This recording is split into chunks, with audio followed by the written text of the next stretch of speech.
Hi all, welcome to my channel. In today's video, I'm gonna show you the best Facebook ad strategy and how you can implement it. We're gonna go through which products to choose to advertise, how to structure your campaigns, what metrics to aim for, and how to optimize your ad. So without further ado, let's hop right into the video. Here we are on my computer, guys, and for the purpose of this video, today we're gonna create a strategy for Gymshark. We're gonna pretend that we have $10,000 per month budget, and we're gonna go through and create the best strategy that I was talking to you about in the beginning of the video. So before we start working on the strategy, there's a few things that we need to figure out. So the first and most important thing that you need to figure out is the profit margins and what's your break-even ROAS. When you have your break-even ROAS, you know what you need to aim for. You know when you're profitable, you know when you're not profitable, etc. So to find the break-even ROAS, this is the formula. So you're gonna divide 1 by the profit margins and then you're gonna multiply it by 100. So let's say that Gymshark's profit margins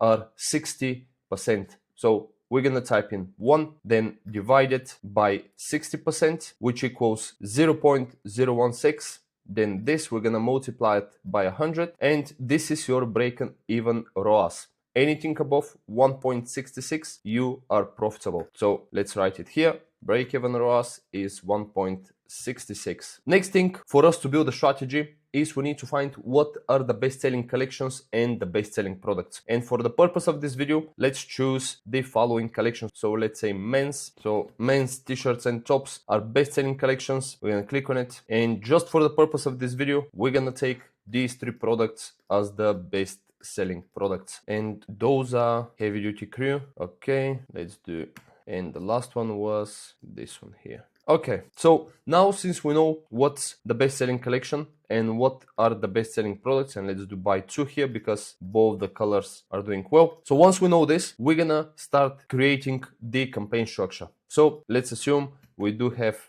a monthly budget of $10,000, which will equal to, let's make sure we don't make a mistake here. So 10,000 divided by 30, that's going to be 300. Yeah, 333.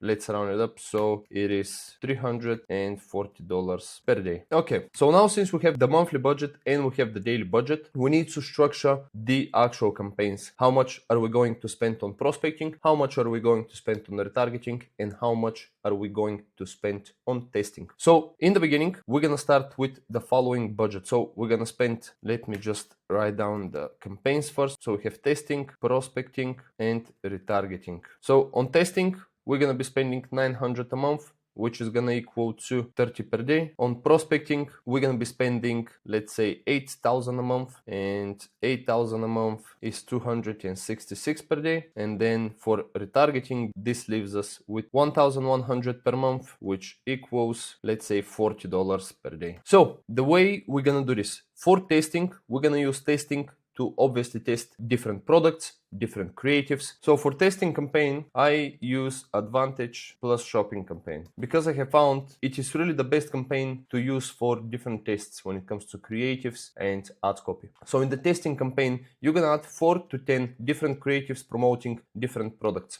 And this is how you can choose them. So in the beginning, we said heavy duty crew, cartoon lifting crew, and the hoodies are the best sellers. So in the testing campaign, we're gonna test something else. So we're gonna test the shorts, for example. We're gonna test the stringers. We can also test the accessories. And again, go through the best sellers. The first 1 to 5 best sellers we're gonna use in the prospecting campaign. And then in the testing campaign, we're gonna use different products that are again close to best sellers. We're gonna set the budget here to $30 per day, and we're gonna monitor those ads. Once you have significant amount of data, and if you're spending $30 per day, you'll probably get some significant amount of data to make a decision within 1 to 2 weeks. So leave it to run for at least 1 to 2 weeks and then see which are performing best, and you can move them into the prospecting and retargeting campaign. So for prospecting, again, we have $266 per day. Let's say we're gonna make them $260 per day. What we're gonna do here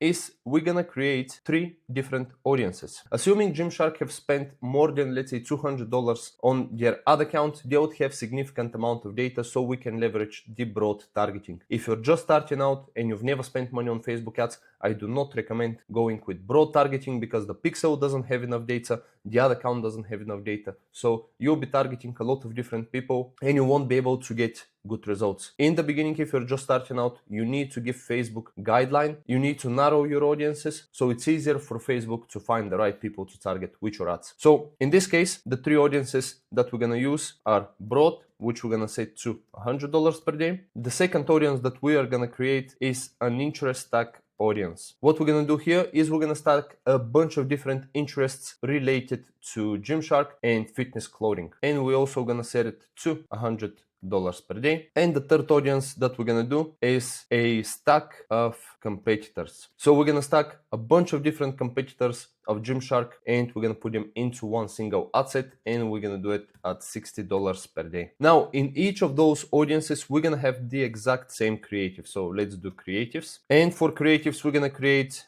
at least 4 different creatives. Now the first thing we're gonna do is a video. The second creative that we're gonna do is a carousel. Then we're gonna have 2 single images. And again, since you have your best-selling products here, you can choose to create, let's say, the carousel with all of those products. The single images could be, let's say, with the hoodies and then with the cartoon lifting crew, and the video could be a mix of all of them. Now, if you're struggling to get ideas on how to create good creatives, you can check my other video, which is gonna pop up around the screen here, and you're gonna learn how I audit different brands, how I choose what creatives to use for my clients, and how you can never run out of ideas on creatives. Also, the reason that we're gonna do the same creatives on all 3 audiences is to see which of the creatives are working. When you're using the same creatives in different audiences, you easily see if there's something wrong with the creative or if there's something wrong with the audience. For example, if the video is generating sales in all 3 audiences, in some audiences might be less, in others might be more, then you know the creative is working and you just need to work on the audiences. Same thing with the carousel. But on the other hand, let's say you see that the single image is working only in broad audience, but not so much in the other audiences, then you know the 2 audiences are the problem, so you need to change them. And then if for the last single image it doesn't generate sales in any of the 3 audiences, then you know the creative is the problem, so you don't need to create any more of those. Hope that makes sense. Next, we are going into retargeting. So for retargeting, we have $40 per day. What we're gonna do here, since we have just $40 per day on retargeting, we're gonna create a single audience and we're gonna stack all of the different custom audiences in it. So let's call it middle funnel, 60 days. And you can also test 180 days. It is up to you. Again, depending on your traffic, you can choose 60, you can choose also 180 days. And the audiences that you're gonna stack here are Facebook engagement past 60 or 180 days, Instagram engagement past 60 or 180 days, and website visitors past 60 or 180 days. So for creatives here, I would recommend to you to have 4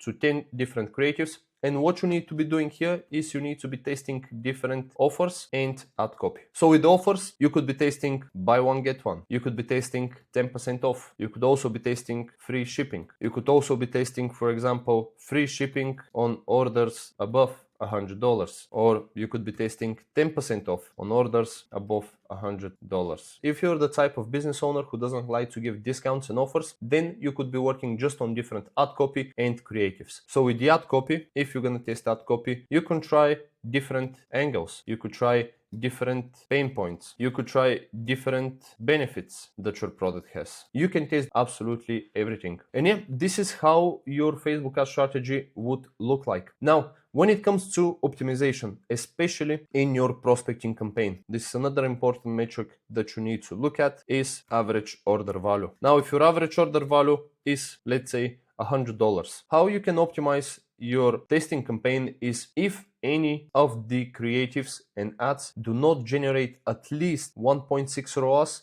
which is your break-even ROAS. At the point that you spend $100, you need to turn off the creative. So every time you run a test on the creatives, if it spends $100, which is your average order value, and you don't generate at least 1.66 ROAS, which is your break-even ROAS, you need to turn the creative off. When it comes to testing your audiences, depending again on your budget, I would leave them for at least 3 days in whatever case it is. I wouldn't make changes if I'm just starting out with the Facebook ads within the first 2 days, because Facebook has delayed reporting and you can get sales reported within 24 to 72 hours. So if a sale happens today, you might see it in your ads manager in 3 days. So because of the delay of data, I like to leave the ads for at least 3 days to run. When it comes to optimizing the creative, same thing as above. If it spends more than the average order value and the ROAS is 1.66 or lower, I would turn it off. And yep, that's about it, guys. I hope you found value in this video. If you have any questions, drop them in the comments below. I would highly recommend to you to watch the other video that I mentioned earlier